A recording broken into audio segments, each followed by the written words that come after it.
tenemos a otra gran invitada que es Maite Dutant.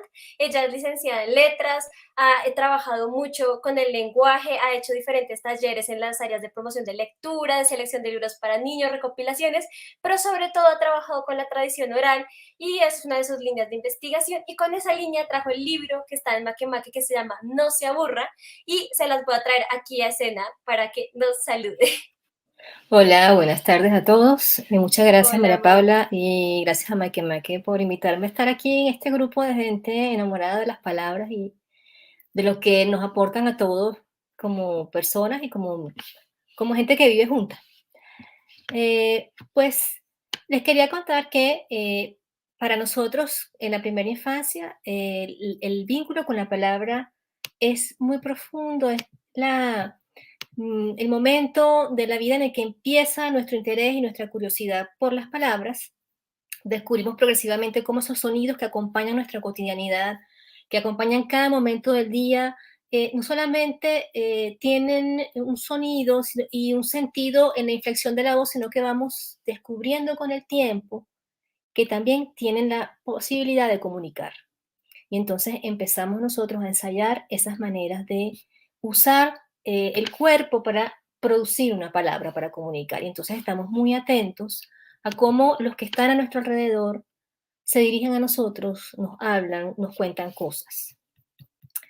Y bueno, esta es una etapa muy propicia para que compartamos con los más pequeños todas las formas poéticas de la tradición oral que juegan con la palabra, que juegan con el sonido, que juegan con el sentido, porque de esa forma se nutre la sensibilidad y también se nutre la relación afectiva de los más pequeños con la lengua, con su lengua, con esos los sonidos que hay allí eh, que se comparten dentro de un contexto de afecto y que muchas veces están asociados también con las primeras formas del humor que nosotros conocemos, ¿no?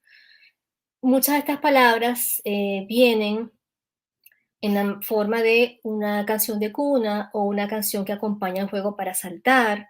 Estas canciones y estos juegos aportan rima, aportan ritmo, que son elementos que nos sirven para compasarnos con el otro, con el mundo inmediato en el que vivimos y a desarrollar la conciencia de nosotros mismos, porque vamos entonces aprendiendo cómo somos, quiénes somos.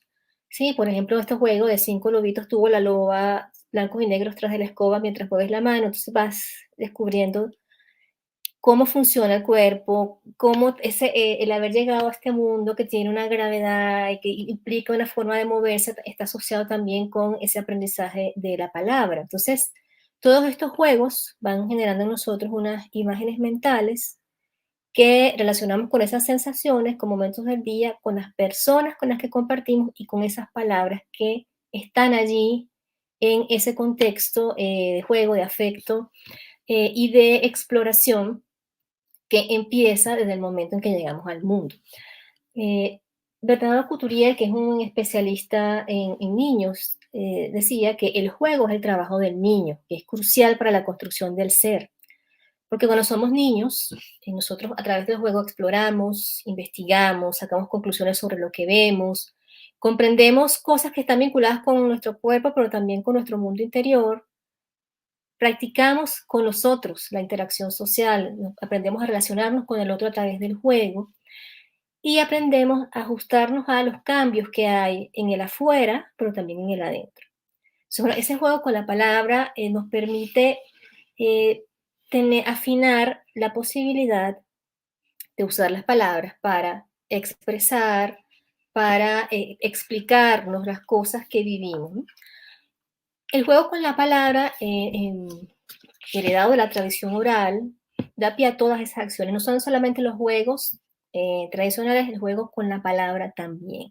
Entonces, por ejemplo, adivinanzas, retaílas, trabalenguas, no solamente despiertan la curiosidad de los niños, sino también la capacidad de observación, porque cada juego implica poner atención en los elementos del mundo a los que hacen referencia el juego, pero también poner atención en la palabra que está contenida en ese juego y en el lugar que tiene cada palabra dentro de ese juego, ¿sí?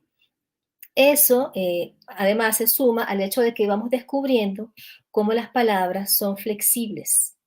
las podemos manipular, las podemos transformar. Con ella podemos crear cosas diferentes y podemos también generar situaciones de humor a partir de esa posibilidad de cambiar, de transformar lo que las palabras tienen adentro, ¿no? Y el jugar con el sonido, con el sentido, con la extensión de una palabra para crear otras posibilidades de juego. Acá en No se aburra, les voy a leer un trabalengua, que es uno de los juegos, de los primeros juegos que nosotros podemos aprender en la casa, de los juegos de palabras. En mi casa, yo fui la última hija durante mucho tiempo, pues mis hermanos se burlaban de mi forma de pronunciar la R y el trabalenguas vino en mi rescate. Entonces acá en esta sección de No se aburra, que se titula Más rápido, vamos a leer un trabalenguas cortito, lo vamos a leer un par de veces, ustedes lo repiten allá donde está y después lo intentamos hacer un poco más rápido. Dice, aquí en el segundo, si Pancha plancha con 4 planchas, ¿con cuántas planchas planchaba Pancha? Bueno, vamos de nuevo, un poquitito más rápido. Si Pancha plancha con 4 planchas, ¿con cuántas planchas planchaba Pancha? A ver, ¿le salió? ¿Seguro? ¿Intentamos una tercera? Vamos todos, pues. Si Pancha plancha con 4 planchas, ¿con cuántas planchas planchaba Pancha? Este es un juego que genera, pues provoca la risa, porque además es muy probable que en algún punto nos podamos equivocar y pues la equivocación, el error, la inversión son parte de las formas de humor que aprendemos cuando estamos pequeños. Son como de las formas más sencillas en las que nosotros podemos convocar la risa. Como les decía, jugar con las palabras es una manera muy propicia para familiarizarse con ellas, para comprender qué son este material que podemos moldear y pues el hecho de poder jugar con la palabra hace que nosotros podamos ir desarrollando, afinando nuestra percepción del sonido, aguzamos nuestro ingenio, vinculamos el pensamiento y la palabra y además empezamos a familiarizarnos con la polisemia, es decir, con esta posibilidad de entender los múltiples sentidos que pueden estar contenidos en una misma palabra.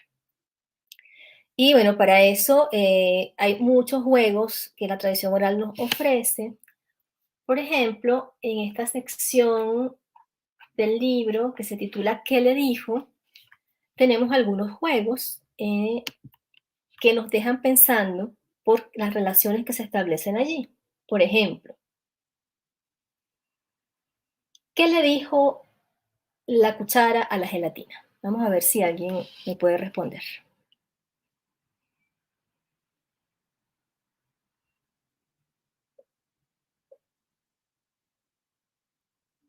Ajá, por aquí ya nos la dejaron al descubierto. ¿Por qué tiemblas, cobarde?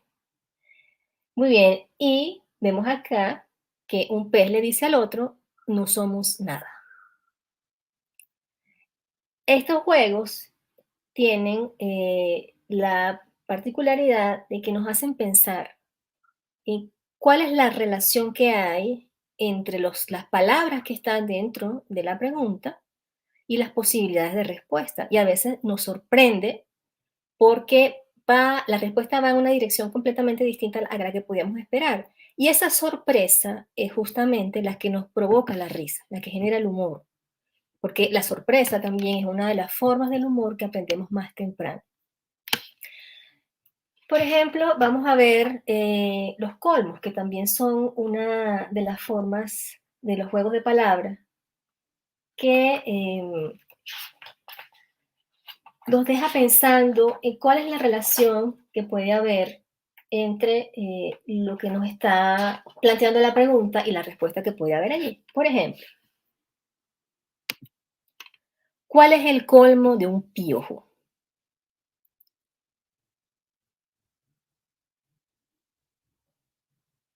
Vamos a ver a quién se le ocurre la respuesta.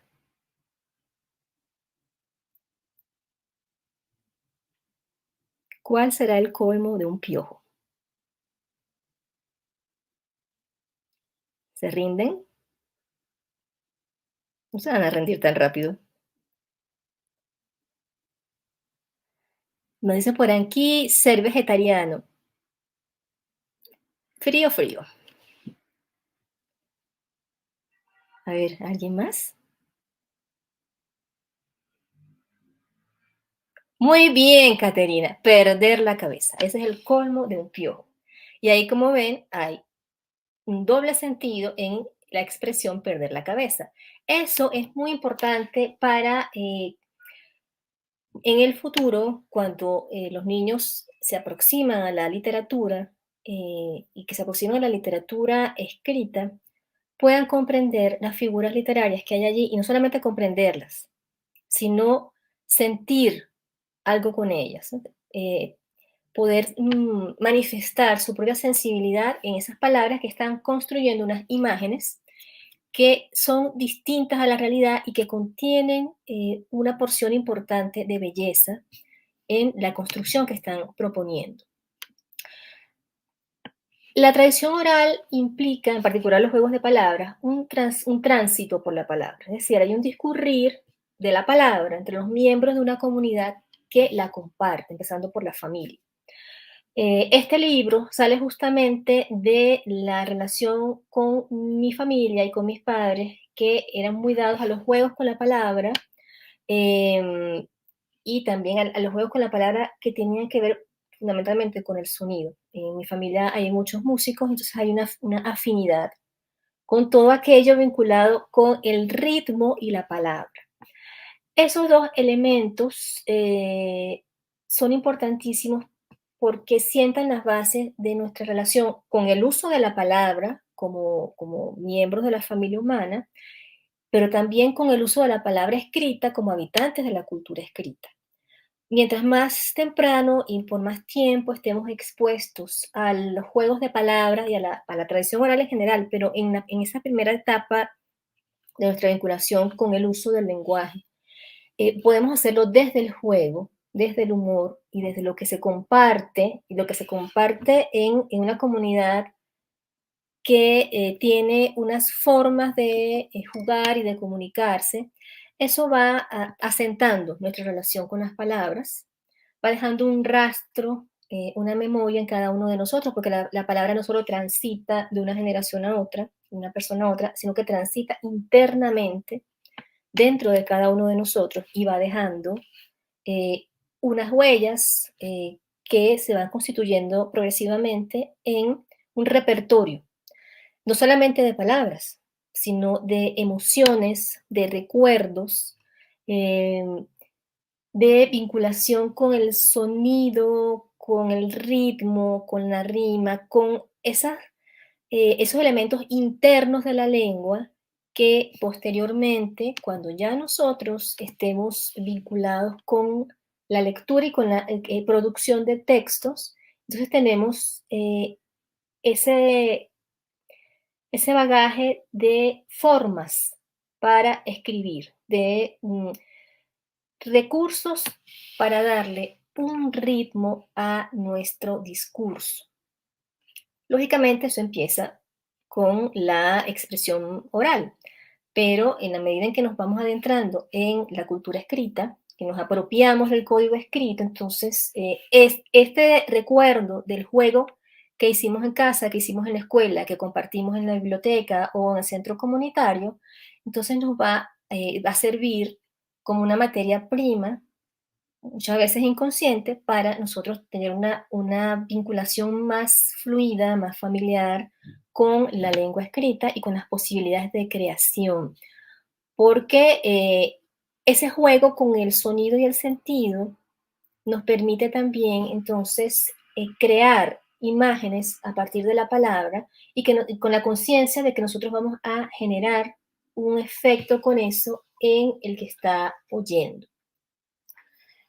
Una de las formas del juego y vinculada al humor que tiene la tradición oral son los disparates, que son unas especies de coplas que invierten la realidad y que también están pensadas para mover a la risa y para compartir como ciertos elementos del contexto que hacen que uno se sienta como parte de esa comunidad que está jugando a crear una poesía particular con lo que está en el contexto inmediato. Por ejemplo, esta que es del llano.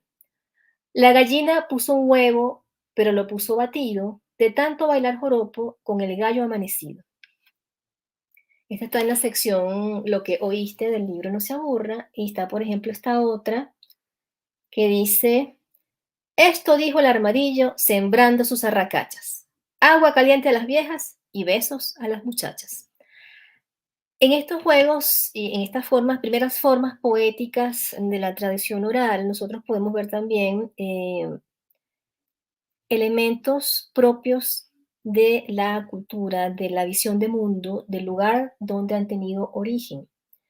Entonces, poder compartir con los niños distintas formas de juego de distintos lugares del país, del continente, del mundo entero, también es una forma de vincularlos con las maneras de ver el mundo de otras culturas y a partir de allí propiciar un encuentro respetuoso con el otro, con ese otro que también juega con la palabra, que tiene juegos similares, estructuras similares, pero tienen palabras diferentes, por ejemplo, o se fijan en elementos distintos de la naturaleza o del contexto, pero hacen propuestas de juego poético similares a las nuestras. Entonces, bueno, en ese caso están, por ejemplo, los refranes, ¿sí?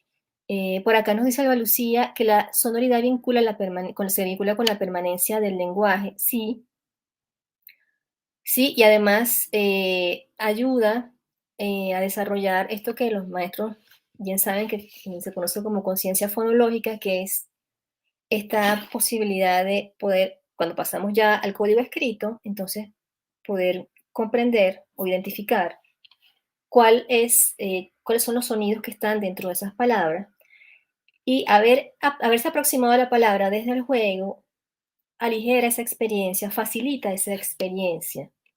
¿Sí?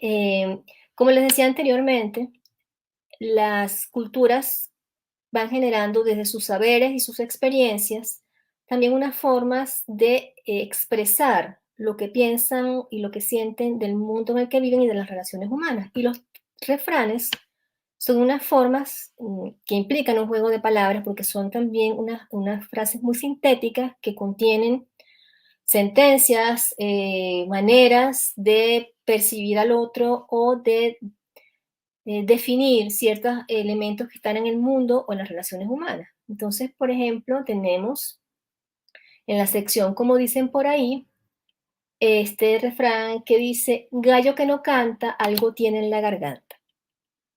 ¿Sí? Y ahí nos está expresando este refrán que es del mundo rural, que cuando algo no funciona de la manera regular, algo extraño está pasando. O, por ejemplo, este que dice, gato llorón no caza ratón. ¿Sí? Entonces, bueno, cada uno de ustedes tiene la tarea en este momento de saber, de identificar qué es lo que significa ese refrán. ¿Por qué un gato llorón no caza ratón? Otro, por ejemplo, dice, más rápido se agarra a un mentiroso que a un cojo. ¿Por qué? O este otro que dice, el que nació para triste, cuando oye música llora. Como verán, son todos refranes que tienen que ver con las maneras, son todos referidos a un otro, ¿no? A un tercero que actúa o no actúa de una manera en que se pudiera esperar. Una forma de juego con la palabra que hemos ido identificando es justamente la posibilidad de actualizar estos refranes, ¿no? Entonces, por ejemplo, este de a palabras necias, oídos sordos, se transforma en a palabras eléctricas, oídos desenchufados. O el otro refrán que dice, árbol que nace torcido, nunca su tronco endereza, se transforma en árbol que nace torcido, se le caen los pajaritos. O la versión sirve para columpio.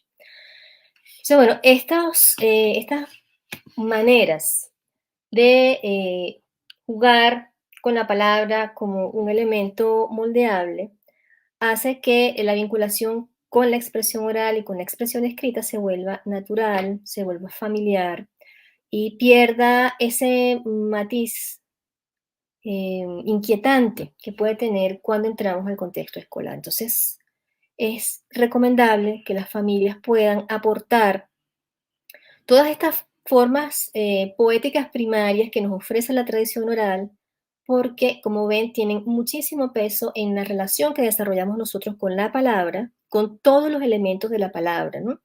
Desde el sonido y el ritmo hasta la construcción de la palabra. Entonces, es recomendable que desde las familias se propicie el encuentro con las palabras para jugar, pero que también esto ocurra en la escuela, porque sirve como un espacio de distensión, de vinculación un poco más amable con las formas escritas de la lengua, pero también en otros espacios, por ejemplo en la biblioteca o en los centros comunitarios, por ejemplo en una sesión de trabajo eh, con otros tipos de lenguaje se puede iniciar con un juego de palabras. En una sesión de narración oral también, por ejemplo, en el Caribe es común que un narrador oral empiece una sesión de narración con una adivinanza, por ejemplo, que es una forma de convocar a toda la comunidad a participar del juego y disponerse a la escucha,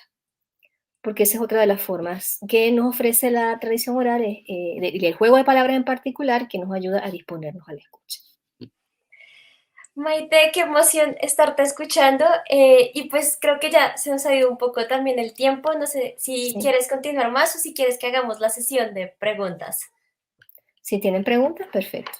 Sí, mira, por acá hay una persona que nos estuvo preguntando, uno, que cuál era tu trabalenguas favorito, que me pareció una pregunta linda, pero también había otra por acá que ahora no encuentro, que está un poco relacionada como, como unir, ¿no? Toda esta idea del aprendizaje con todas estas rimas y estas palabras que, digamos, como toda esta parte de cómo se llega al aprendizaje del lenguaje a partir de estos juegos de palabras que son tan, un poco como, ¿no? Que uno los tiene muy de vamos a hablar con los niños de esta forma, pero cómo eso ayuda tanto a crear el lenguaje en la niñez, ¿no?